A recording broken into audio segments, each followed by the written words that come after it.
Біздің қарастыратын тақырыбымыз биномдық дифференциалдарды интегралдау. Анықтама: егер mn және p сандары рационал сандар болса, онда осы түрдегі өрнекті биномдық дифференциал деп атаймыз. Яғни, осы түрдегі интеграл бізге келетін болса, онда біз биномдық алмастыруды қолдану арқылы есептерді шығарамыз. Келесі, біз биномдық дифференциалдағы үш шартты қарастырайық.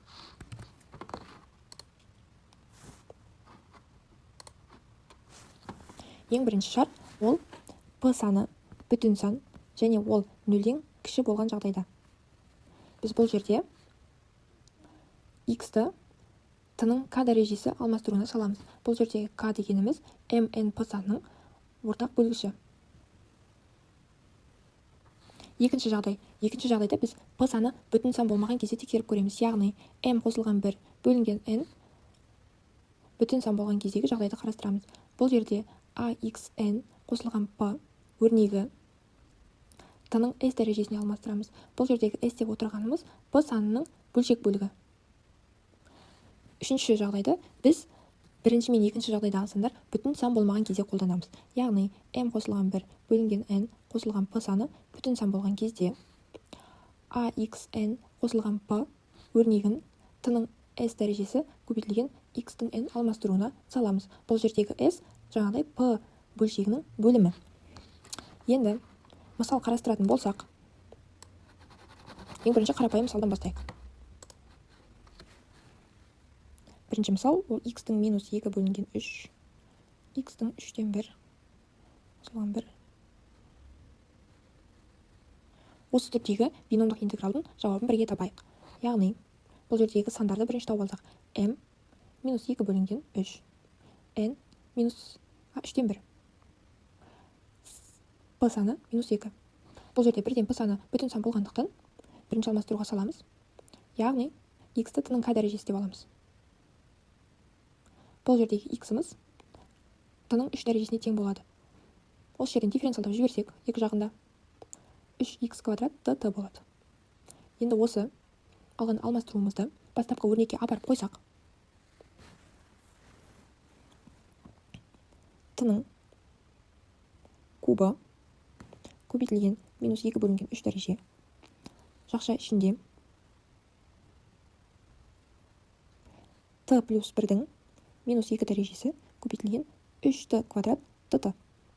Осы жерде бірден дәрежелер қысқаратынын көреміз. Және t-ның минус 2 дәрежесі мен t-ның квадратты бірден қысқарып кетеді. Сонымен 3-ті бірден интегралдың сыртына шығарып жіберіп, t плюс 1-дің минус 2 дәрежесін кестелі интеграл арқылы шығаратын боламыз. Сол кезде біз t қосылған 1-дің минус 2 дәрежесі қосылған 1 және бөлімінде минус 2 дәрежесі қосылған 1 tt. Сонда біздің соңғы жауабымыз 3 бөлінген t қосылған 1 плюс с болады. Ал бастапқыда біз мына жерде t саны x тең t, x ол t-ның 3 дәрежесіне тең болатын болса, онда x-іміз 3 дәрежелі түбір астында x болады.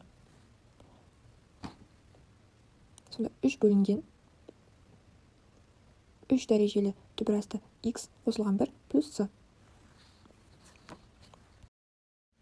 Екінші мысалды қарастыратын болсақ, бізде бұл биномдық интеграл түріне келіп тұрған жоқ. Сондықтан біз ең бірінші алымын ыңғайлы етіп өрнектеп аламыз.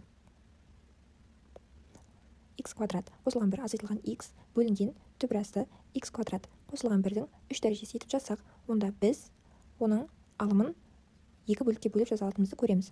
Яғни, бізде жауап 2 интеграл арқылы шығады. x квадрат қосылған 1 бөлінген түбір асты x квадрат қосылған 1-дің кубы. Азайтылған интеграл x бөлінген түбір асты x квадрат қосылған 1-дің кубы.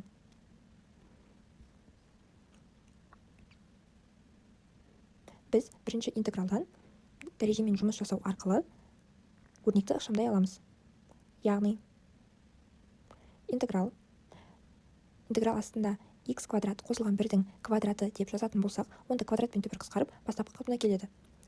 x квадрат қосылған 1-дің кубы деп біз дәрежелерді қысқартып өрнекті ықшамдаймыз.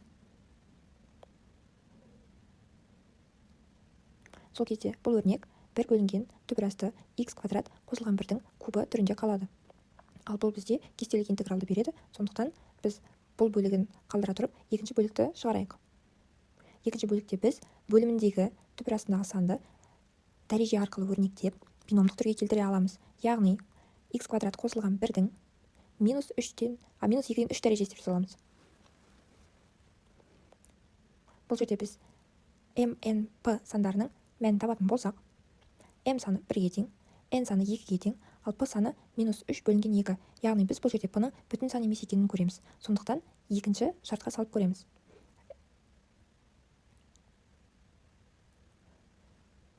Бір қосылған m бөлінген n, бұл дегеніміз 1-ге тең, яғни бүтін сан. Екінші шартты қанағаттандырғандықтан екінші алмастыруға саламыз. Яғни x квадрат қосылған 1-ді t-ның 2 дәрежесі деп алып, екі жағын дифференциялап жіберсек, 2x dx ол 2t dt-ға тең болады. Екілерді қысқартып жіберсек, x dx тең t dt. Енді осыны бастапқы интегралға алмастыруымызды апарып қойсақ, интеграл t квадрат көбейтілген минус 3 бөлінген 2 дәреже көбейтілген t dt.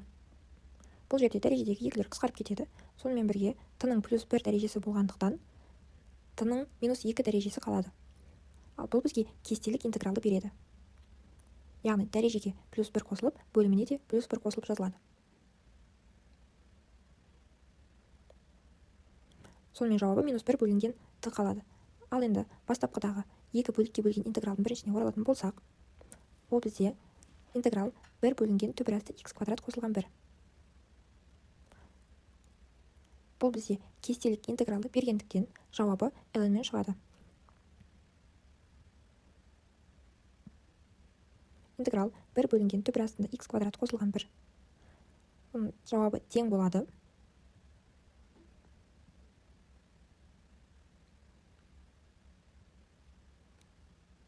ln x қосылған түбір астында x квадрат қосылған 1. Енді есептің жауабын нақты жазатын болсақ, бізде жауабы ln x қосылған түбір астында x квадрат қосылған 1 азайтылған 1 бөлінген түбір астында